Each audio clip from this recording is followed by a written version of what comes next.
안녕하세요. 작가와 문학에 대해 소개하는 써니제입니다. 유익하시다면 구독과 좋아요 눌러주세요. 오늘의 문학은 천일야화의 조그만 꼽추 이야기입니다. 옛날 대타타르 왕국에서도 저쪽 끝에 위치해 있는 도시인 카슈가르에 한 재봉사가 살고 있었습니다. 그에게는 아름다운 아내가 있었고 두 사람은 서로를 몹시 사랑했습니다. 어느 날 그가 일하고 있는데 어떤 조그만 꼽추가 양복점 문 앞에 앉았습니다. 그러더니 한 손으로 탬버린을 두드리며 노래를 부르는 것이었습니다. 재봉사가 듣기에도 꽤 흥겨웠던지라 그는 꼽추를 집으로 데려가 아내에게도 들려주리라 마음먹었습니다. 이렇게 즐거운 음악이라면 우리 내외가 오늘 저녁을 재미있게 보낼 수 있을 것 같군. 이렇게 생각한 재봉사는 꼽추를 자기 집에 초대했고 그가 승낙하자 가게 문을 닫고 함께 집으로 갔습니다. 두 사람이 집에 도착했을 때 마침 저녁 식사 시간이어서 아내가 상을 차려놓고 있었습니다. 모두가 식탁에 둘러앉자 그녀는 자신이 요리한 먹음직스러운 생선 요리를 내놓았습니다. 그렇게 세 사람은 맛있게 식사를 했죠. 한데 커다란 생선 가시 하나가 꼽추의 목구멍에 걸리더니 재봉사와 아내가 어찌할 바 몰라 허둥대고 있는 동안 그만 죽어버리고 말았습니다. 두 내외는 커다란 두려움에 사로잡혔습니다. 집안에서 이런 일이 일어났다는 사실이 알려지면 자기들이 살인범으로 몰릴 수도 있다고 생각한 것입니다. 하지만 남편은 이 곤란하기 짝이 없는 시체를 치워버릴 묘책을 찾았습니다. 근방에 한 유대인 의사가 살고 있다는 사실을 생각해내고 그를 이용할 계획을 세운 거지요. 그리의 남편은 시체의 머리를, 아내는 다리를 잡고서 의사가 사는 집으로 옮겼습니다.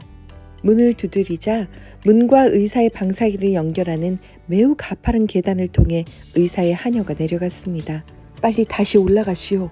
그리고 당신 주인에게 우리가 몹시 몸이 불편한 환자 하나를 데려왔으니 치료해달라고 전하시오. 자, 이것을 먼저 받으시오. 재봉사는 이렇게 말하면서 하녀의 손에 은화 한 잎을 쥐어주었습니다. 이것은 성금이요. 우리가 공연히 의사 선생님 시간을 빼앗을 사람이 아니라는 걸 보여주려고 드리는 것이요. 하녀가 의사에게 올라가자 재봉사와 그의 아내는 재빨리 꼽추의 시체를 계단 꼭대기에 올려놓고 냉큼 사라져 버렸습니다. 이때 하녀는 의사에게 한 남자와 한 여자가 병자를 데려와 봐달라고 부탁하면서 문 앞에서 기다리고 있다고 전하고는 받은 돈을 전했습니다. 이렇게 성금까지 받게 된 의사는 크게 기뻐하며 빨리 등불을 가져오시오 라고 말했지만 하녀가 등불을 가져오기도 전에 층계로 뛰쳐나갔습니다. 그렇게 달려내려가던 그는 층계에 놓여있던 꼽추의 시체를 미처 보지 못하고 발로 차게 됐습니다. 시체는 그대로 층계 아래로 떼굴떼굴 굴러 떨어졌습니다. 하마터면 의사 자신도 넘어져서 같이 떨어질 뻔했지요. 아이고, 왜 이리 재수가 없는 거야?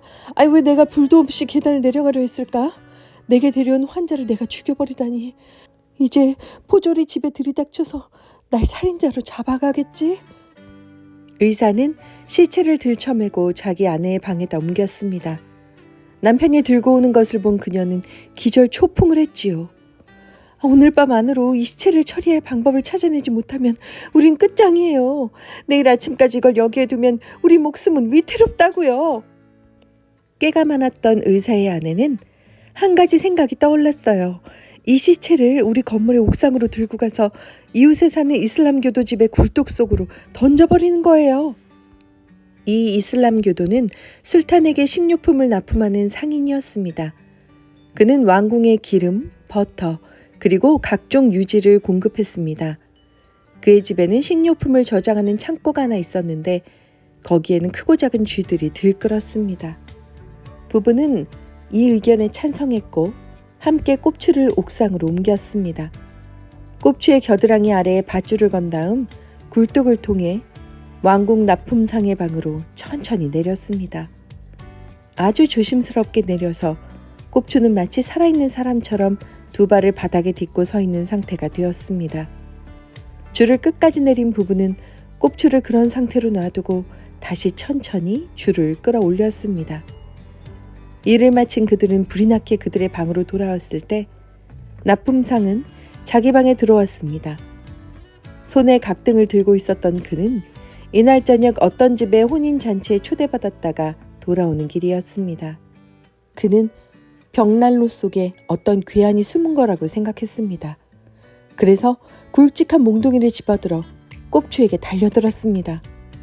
이에 시체는 코를 바닥에 쳐박고 풀썩 쓰러졌지만 아직 분이 풀리지 않은 납품상은 몽둥이질을 그치지 않았습니다. 쓰러진 괴한의 몸이 움직이지 않자 그는 매질을 멈추고 자세히 살폈습니다. 그리고 꼽추가 죽은 것을 알게 되었을 때 그의 분노는 즉시 두려움으로 바뀌었습니다. 카슈가르 왕실의 납품상이 꼽추를 마구 때리고 있을 때 그는 그의 등에 있는 혹을 보지 못했습니다. 이제 비로소 그것을 발견한 그는 욕설을 퍼부었습니다. 그는 꼽추를 어깨에 들쳐매고 거리로 나갔습니다. 그리고 어떤 가게 앞에다가 시체를 기대어 놓고 뒤도 돌아보지 않고 집으로 와버렸습니다.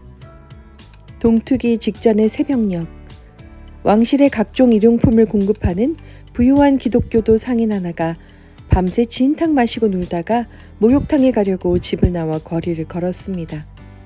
그는 아직 술이 깨지 않은 상태였지만 잠시 후면 동이 틀 것이고 그러면 새벽 기도를 알리는 외침이 있으리라 생각했습니다.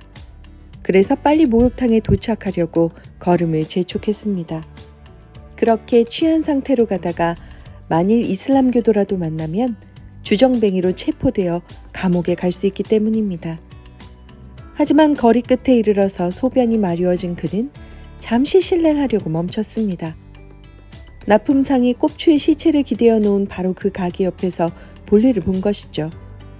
그런데 그 바람에 흔들린 시체가 그의 등 위로 넘어졌고 이것이 자신을 습격하는 도둑의 행동이라 생각한 상인은 꼽추의 얼굴을 주먹으로 한 방 먹여 땅에 쓰러뜨린 후 계속해서 때리면서 사방에 대고 도둑이야!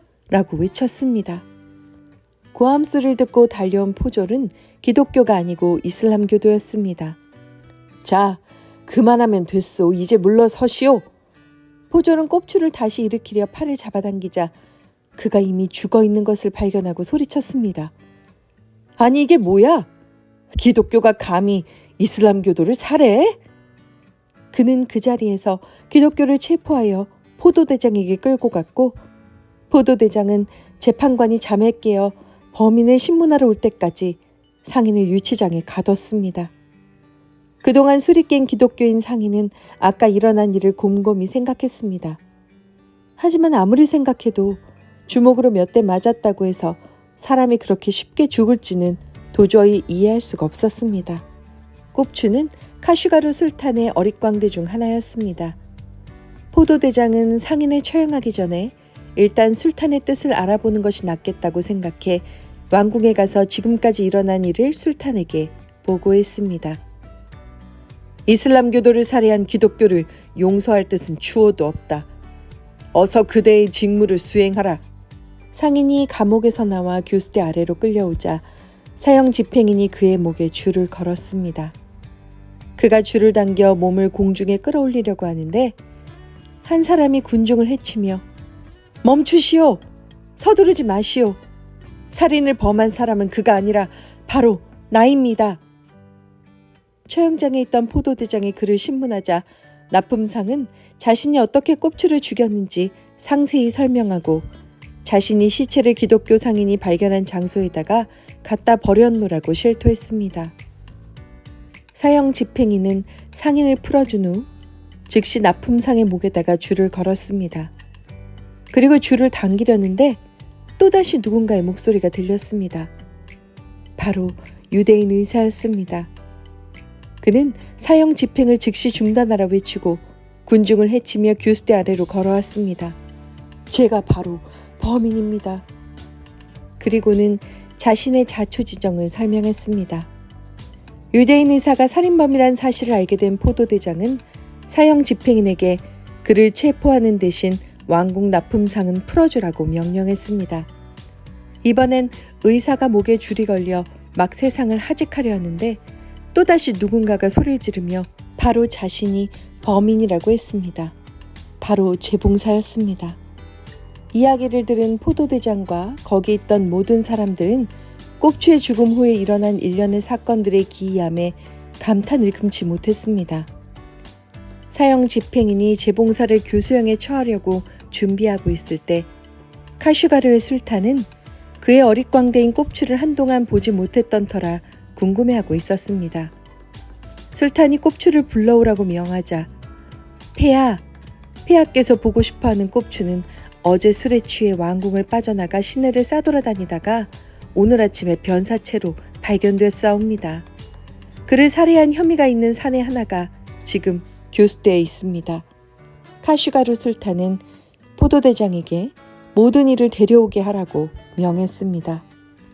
이야기를 들은 술탄은 왕실 사관으로 하여금 이 모든 상황들을 상세히 기록해 놓도록 한 후 그대들은 나의 어릿광대인 꼽추에게 일어난 것보다 더 놀라운 일을 들어본 적 있는가?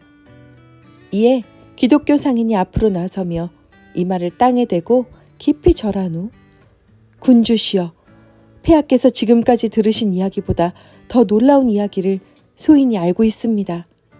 허락하신다면 이야기를 들려드리겠습니다. 술탄이 허락하자 기독교 상인은 이야기를 시작했습니다.